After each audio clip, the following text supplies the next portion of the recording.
The Green Bay Packers are 2-0 and heavy favorites heading into Cleveland. They better beware the trap game. Let's talk about how loving the boys can avoid that tomorrow. Yeah, I've been wanting this shit forever. I've been in the field with whatever they throw at me. Brush it off, pick myself up, moving on to the better. Hey. Yeah. Ain't no errors, baby, it's a new era. I wake up early feeling rich like I'm cash. Welcome back in another episode of Sounds Good. And my name is Jordan Olson, and my co-host and best friend over here is Rob Ralph. We want to thank any new and returning listeners. We are excited to be talking Packers football with you here again. Just remember, we have new episodes every Wednesday and Saturday on YouTube, Spotify, and Apple Podcast. And if we can, during the regular season here, we're going to be trying to drop our game recaps on Monday afternoons as well. So keep a lookout for that. Right now, every new 50 subscribers on YouTube, we're going to give away some Sounds Good swag. So any public subscribers who join us before number 700 right now will get entered into that next raffle for a hat. We've unlocked super chats, super likes, super stickers, super thanks, all the supers on our YouTube channel. So if you'd like to, that's just another way you can interact and support our channel, and we definitely appreciate it. So let's talk about this game. So the Packers travel to Cleveland to face the 0-2 Cleveland Browns. So Rob, what are your thoughts about this game? What are some of the key storylines or things that you're looking at? Yeah, well, I mean, like you alluded to, hopefully this isn't a trap game. Pretty good defense. Obviously, they have one of the best edge rushers, if not the best, along with us, and Myles Garrett. So I think first and foremost, obviously you're going to need to come up with a plan of attack for Myles Garrett. Chip him, double team him, whatever you can do to limit his abilities, or else he can absolutely wreak havoc on your offense. We'll see. I think FLACCO is still scheduled to start on this. I know Dylan Gabriel out of Oregon was getting some garbage time and actually looked, halfway decent. I believe he threw a touchdown pass in that game last week against the Ravens. So FLACCO's obviously very old, but he's also very experienced too. So, where I've been seeing the defense making a lot of really good checks pre-snap, Joe Flacco does a really good job of being able to identify a lot of that stuff because he's had just so much experience in the league, obviously with winning a Super Bowl. So don't go into this game thinking that you're just going to run over the Browns, because that's exactly where you could get into this trap game with them. Like you were talking about before we started recording this, they probably are going to run out of 12 personnel, bunch it up, Njoku and Harold Fannin Jr. to be able to run the ball on us pretty consistently, and that makes sense, right, to limit our rushing attack, especially if we're going to be rushing with 4 and covering a lot more with 7s. Those are just some of the few storylines that I've been looking at. But Go ahead. Sorry, Rob. It's just like, why could this be a trap game? I think people should see it, right? I mean, the Packers are favored by 7.5 points, but, they're coming off of this high of beating these two NFC North teams that are, supposed to be contenders. They've been told by everybody, the media, probably their coaches, they're feeling themselves right now, and they're probably already looking ahead to Dallas next week. I know that the storylines are going to start immediately following this game about Micah Parsons' return to Dallas. That it's got to be on his mind. I hope that he's grounded and thinking about his performance this week against the Browns, where it seems like he's going to ramp up and play nearly like 100% of those snaps. I mean, I don't know that they should ever really play Parsons for that many snaps, but, if like 90% of snaps is that baseline, you kind of expect to see that starting soon. He did get removed officially from the injury report, so I don't think that his back is bothering him anymore, but it's a series too where the Packers have had Cleveland's, number over the years. The Packers are 14-7 all time, winners of 4 of the last 5. I think the last time we were in Cleveland, I think it was 2017. So it's kind of an unusual matchup that we don't see between two historic teams. So yeah, I think we hopefully we've prepared well and focused well all week so we can go in there and just take care of business. We don't need to win 40-6 to feel good about this game. But I do think that they need to execute and at least probably win by 2 scores on the roads. I mean, that would feel nice. Just got to get the dub though. So what do you think about the Shedeur Sanders of it all? I don't think we can stop in and like have a Browns, Packers podcast and talk Browns football probably for the only time this season without talking about Shedeur Sanders and, kind of the mess that the Cleveland Browns have created for themselves in this situation. Yeah. I mean, I understand what they're doing with Gabriel and Shedeur, and even having Flacco starting because he's got the most experience, probably gives him the best opportunity to win. But I don't know, if I were them, and you're basically, you're going to stink anyways for the most part, besides some good pieces here and there, right? And I think we'll end up talking about that. But get a Shedeur Sanders or Daniel Gabriel in there and get that experience and see if they're going to be your full-time starter. That's just my opinion, but also, we've been, as Packers fans, we've been pretty blessed for the last 30 years with some very solid and elite quarterback play too. So where we have a lot of questions with some other maybe positions, like on our team, it's been quarterback for the Cleveland Browns for many, many, many years. So I don't think I don't think they'll play Shedeur that much. I think they are a little bit higher on Dylan Gabriel. I think Shedeur brings another element. I think he could probably do some RPO type stuff. Although at Colorado, he really didn't do that too much. I'm just saying he has the ability to be able to do that. I think Gabriel's probably a little bit more accurate, I'd probably say, coming out of Oregon, just a lot more polished, coming from basically a pro system there. So we'll see. But if it ends up getting out of hand, then I would assume we would see Dylan Gabriel, and maybe even Sanders at some point. Yeah, I find Dylan Gabriel an interesting prospect. I think that Shedeur Sanders is a physically more talented player than Dylan Gabriel. My NFL comp for Dylan Gabriel is like Jared Goff without the deep ball, I think. I feel like, and he's short. He's a shorter NFL prospect. I don't know how well he does when he has to be flushed out of the pocket because I have some mobility questions about him as well. I think he's pretty accurate, but I don't know that he's got a great deep ball. I think Shedeur's definitely got him beat in that category. For sure. So, they've got two different flavors of quarterback, probably both in skill set and personality here. So I'll be interested to see who comes out in the wash in a season or two and who ends up being the Browns starter and who they roll with. You do have to, despite all of the drama and media and stuff, you do kind of have to applaud them for trying to take two rookies, let them sit behind Flacco for as long as they can hold that off and then kind of see who comes out in the wash. So, the Browns actually had a really good draft. There's some players I'm interested in seeing here. I've heard that Carson Schlesinger has been as good as advertised. We'll see about Mason Graham. We've already mentioned Harold Fannin Jr. on this podcast. Matthew Golden and Isaiah Bond are going to be on the field for the first time since they were teammates as Texas. Obviously, Isaiah Bond kind of, his draft stock was pretty high until he came out. I think did he plead guilty to a DUI or what did he do like 2 weeks before the draft or something like that. Yeah, he was definitely a player that we looked at, potential later round. Definitely has a lot of talent. Yeah, he was more of a fixture in that Texas offense early, but I think he was also an incumbent player there. Really, Matthew Golden kind of took over that role as the season went on when they needed a big play. So we'll see. But just kind of digesting a few other things before we get into a few key matchups here, right? In terms of team ranks, like what have these two teams done in a very early sample size, right? So Cleveland has struggled to score the ball a little bit more than the Packers have.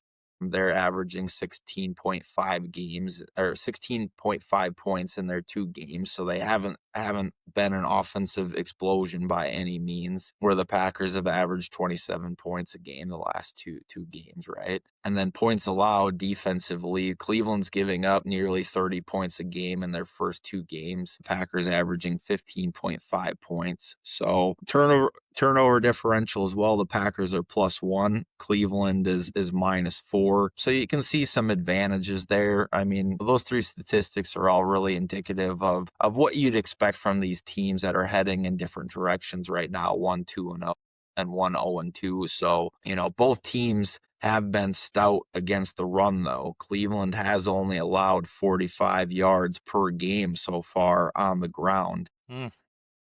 Anybody out there that's expecting Josh Jacobs to go off for 100, 110, 120 yards and have a big game on the ground, I don't think that this is the game where that happens again either. Maybe Dallas is where that takes off. But maybe flipping over to our PFF model here. What are some of those key matchups, Rob, that you're looking for in this game? And how do we get it done versus the Cleveland Browns here? So just starting off with their offense, they are very susceptible at both their tackles. Jones, you can see here, is the 63rd out of 65 tackles, and even Conklin over there, who's a decent starter on tackle, but this is where you have your opportunity for Parsons, Gary, Lucas Van Ness, Kingsley and Agbare, etc., to be able to tee off a little bit on these edges. And this is where Flacco has definitely had some struggle this year, not being able to protect and then getting him to hurry up some passes and or getting some sacks on Flacco. I think that'll be really important. They have elite guards and Bitonio and Teller. Pacic, he is a decent center, not anything world-beating like a Creed Humphrey or anything. Pretty solid center for them. So the interior of their offensive line is a little bit better than their tackles. Obviously, you can see Flacco down here and what he brings. We all know that I'm pretty high on Judkins. I liked him out of Ohio State. I think most people probably did. He just had a lot of off-field stuff going on, and for the moment, he's got all that figured out, I guess. We already talked about Fannin Jr. and what he can do. Really, really like him. Obviously, they have Jerry Jeudy over there too, but with not elite quarterback play, from Flacco, you can see the representation over here of what that means for Judy's grade. And then you got Tillman too over here on the other side. So you're not going to see a lot of spread out from the Browns unless they get in dire straits, and they're down by quite a bit. They are going to bunch it up quite a bit and be able to try and run the ball on us pretty consistently, I would say, for the offensive side. So. Yeah, Rob, flip that over to 12 personnel. So if for those of you listening on the audio side, check us out on YouTube. You can see the PFF visual to go along with this. But, I do think that they're going to run more 12 personnel with the 2 tight end sets they have. I mean, Cleveland does not have much at wide receiver outside of their starters in Jerry Jeudy and Cedric Tillman. I mean, it gets pretty thin after that. Isaiah Bond, Jamari Thrash, and an undrafted free agent that's injured, DeAndre Carter right now. A little thin there on the from the wide receiver front. So they're probably going to lean pretty heavily into this 12 personnel package with Jerry Jeudy, Cedric Tillman, David Njoku, and Harold Fannin out there. You did talk about Jack Conklin, their right tackle. He's questionable for the game right now with an elbow injury. So what that means is you could see Cornelius who's the player I have queued up here? Cornelius Lucas as the replacement there at right tackle. And he was a free agent coming to the Browns this season.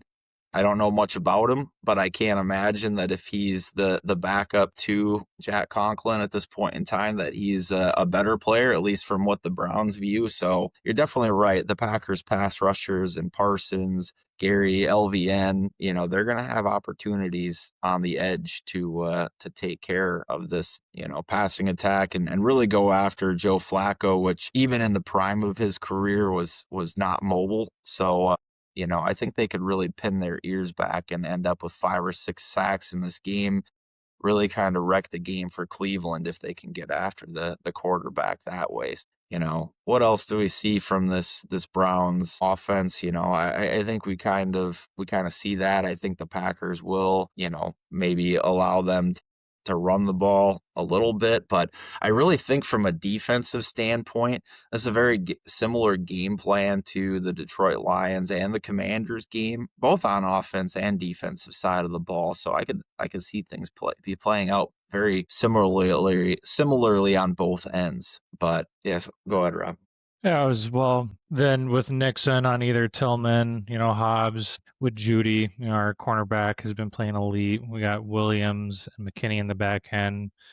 We're going to basically shell up that offense, play a lot of cover 2 or Tampa 2. You got, elite linebacker play and Cooper and Walker, depending on what they do with the tight ends and the running backs, and even McDuffie down there for a good run stopper. So I see this Packers being able to just continue doing what they have been doing, which is playing elite defense and forcing FLACCO and company to do a lot of dinking and dunking and checking down. So Yeah, and just flip over to the nickel package for the Packers defense. This is base, which we know they don't run a lot of 4-3, right? So if you throw Javon Bullard in here, I'd really expect Javon Bullard, if you flipped him around on this visual, to be somebody that's tracking and covering Harold Fannin Jr. pretty heavily throughout this game. So I also, interesting to note, I expect this to change pretty significantly, but Xavier McKinney will not continue to be, the lowest or one of the lowest graded players on this defense as the season goes along. So flip over to the offensive side of the ball for us, Rob. Couple matchups I'm looking at is kind of like I said, the Cleveland Browns are a very heavy man coverage team. Actually, they run more man coverage than both the Washington Commanders and the Detroit Lions at a little over 50%. So I expect Matt LaFleur and Jordan Love's game plan to be very similar. We've already talked about how they're stout against the run. Mm-hmm. So I think that, Josh Jacobs may not have a great day, and probably another one of those 70 yards, 80 yards, and a touchdown kind of performance. But I expect the Packers to win through the air. I expect Tucker Kraft to have another big one in this one. So you might see another 100-yard performance out of him. That'll probably change a little bit when we get to Dallas. But, I think schematically, Packers are going to win this game through the air. And if you really look at and switch over to their nickel personnel group, Rob, they're going to have a lot of Denzel Ward. And so, Miles Harden is going to have to cover Matthew Golden in the slot a lot. I would actually think that you'd probably have, Dontavian Wicks on the outside a little bit more often and put Matthew Golden in the slot. Yep. And having Matthew Golden against Miles Harden or who's ever covering him there is probably going to be a pretty big mismatch. I don't know, Rob, you found a chart on X the other day, right, that showed Matthew Golden's average separation score. I don't know, you want to talk a little bit about that? Well, he is a really good route runner, and he's got a ton of speed, like we've all been seeing in preseason and training camp, and even in these games so far too, when he hasn't even been targeted as much. And we all know that we're about a couple of ticks off on connecting on some deep balls as far as Golden and Jordan Love go. But yeah, he's very, very good. I said it last week, that was his coming out game, but maybe this is the game.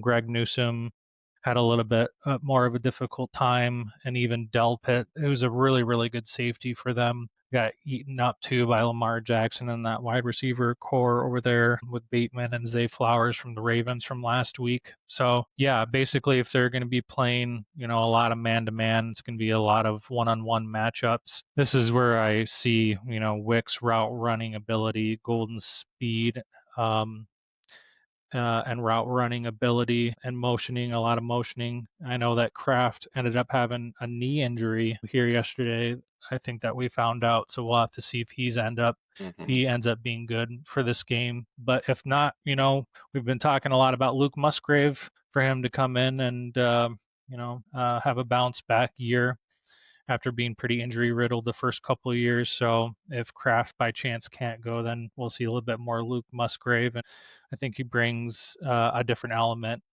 stretching this defense out too. their defense is pretty solid. Obviously, you see Schlesinger here, and then Devin Bush from Michigan, quietly through the first 2 games is the second best linebacker according to PFF with a 91.3 grade, and I think last year was his coming out year. Had a pretty decent year, and so far this year he's been up to snuff for this Browns defense. So yeah, they have a good defense, man, and that shows in the metrics. And if they can get home with 4, if we end up having to struggle to cover Myles Garrett, and you can see Collins here, who's the first out of 106 linemen, which is pretty incredible. They this Browns defense, especially at home too, where they have a very, very passionate and loud fan base. It's nothing to take for granted. I'm sure going to have some difficulties here and there trying to move the ball on this defense. Yeah. Couple other notes there, I do think Tucker Kraft's going to play. I don't know. They basically came out pretty quickly after practice and looking at some things and said it was a non-concern. He is going to probably show up on the injury list, though. I hope so. Yeah, go to over on the other side, stay in nickel and switch over to 12th personnel for the Packers, right? So this is where you're going to see, well, PFF doesn't really have this upgraded. I mean, Fitzpatrick probably would play pretty heavily in 12 personnel on running downs, but you're going to get Luke Musgrave out there in that situation. And I kind of continue to expect Luke Musgrave to have some involvement, especially this week where the Packers will lean into 12 personnel and take advantage of his size. And speed going down the field. We talked about that chart too with average separation score and why you expect that with Matthew Golden and his 4.29 speed. Romeo Doubs was 4th on that chart. So, Romeo is proving that he can win in those one-on-one matchups, and you've seen him be productive over the last couple weeks there. Did want to point out from the injury front, I really think that the only guy that we're really probably super concerned about this week is still Zach Tom. And they've already kind of come out and said that Aaron Banks is very likely to play in this game. It's heading in that direction. So you will have to worry about Myles Garrett probably lining up over Anthony Belton, or it will be interesting to see if they slide over Jordan Morgan to start there.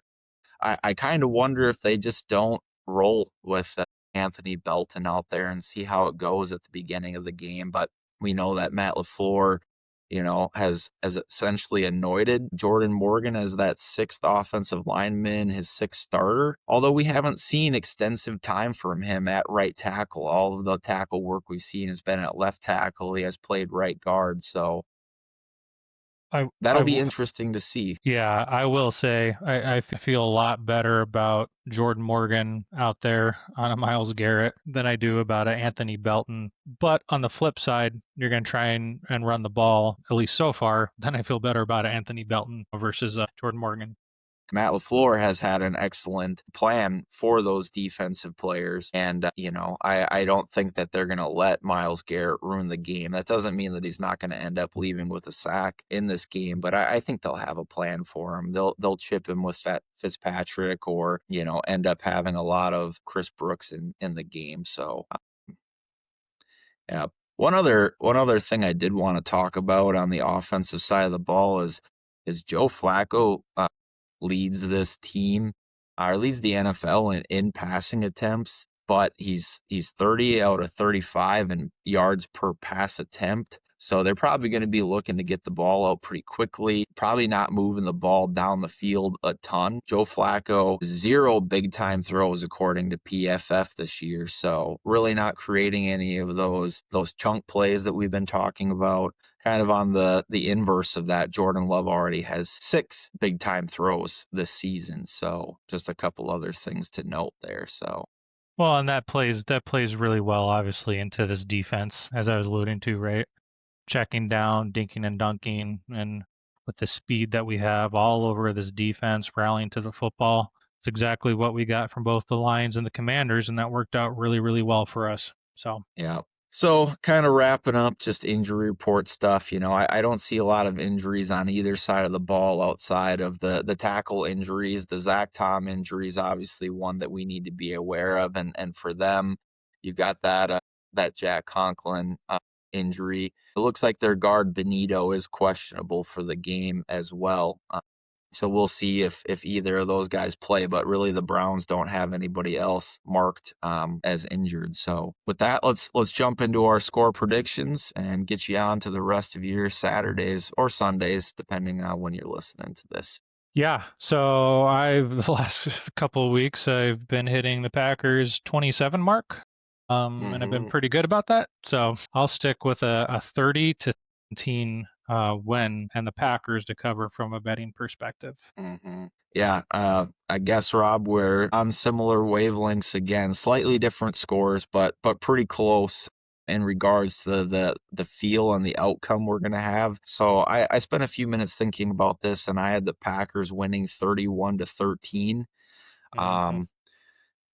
I have a hard time thinking that this Browns offense is going to outproduce the offenses of the Detroit Lions or the Washington Commanders. So I don't expect them to completely, shut this team down and only allow 3 or 6 points or 7 points. I do expect them to keep this offense at bay. I do expect the Packers passing game to continue to go. I expect Jordan Love to have another, 250-yard, 3-touchdown performance in this game, and for the Packers tight ends and receivers to kind of eat a little bit against this secondary of the Cleveland Browns. So that's what I think. And then Jordan, too, what would be your number one key matchup that you're going to look out for in this game, either on the offensive or defensive side of the ball? Yeah, I really think that I think from the defensive perspective, I think that the Packers edge rushers versus the tackles of the Browns are going to be key. And I think if you flip that around, you can say the same thing for, the Cleveland Browns are probably saying that Myles Garrett versus, at this point in time, maybe Jordan Morgan or Anthony Belton is probably going to be a pretty key matchup. So look at the offensive lines and see kind of who wins that battle in the trenches this week.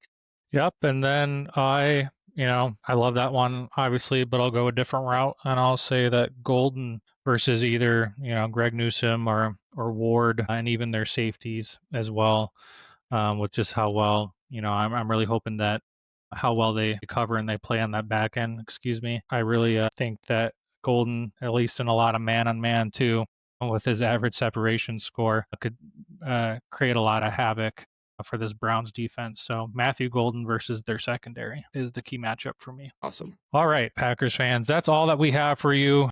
Let's go into Cleveland and get this due. Let's not take this game for granted. It should be a good one, but that is all that we have for you. Just know that we do have new content every Wednesday and Saturday on YouTube, Spotify, and Apple Podcasts. Please make sure to give us a like, sub, and follow us on those platforms, and tell a friend or family member or another Packers fan who likes to nerd out just as much as we do. We are on socials. We are on X. I'm at Sounds Gouda with 3 A's, and Jordan is at Olsen Jordan. So please make sure to go and like us on there. But until next time, Packers Nation, we hope that you have a good morning, a good afternoon, and a good night. Take care. Go Pack, go. Been wanted this shit forever. I've been in the field with whatever they throw at me. Brush it off, pick myself up, moving on to the better. Okay. Hey.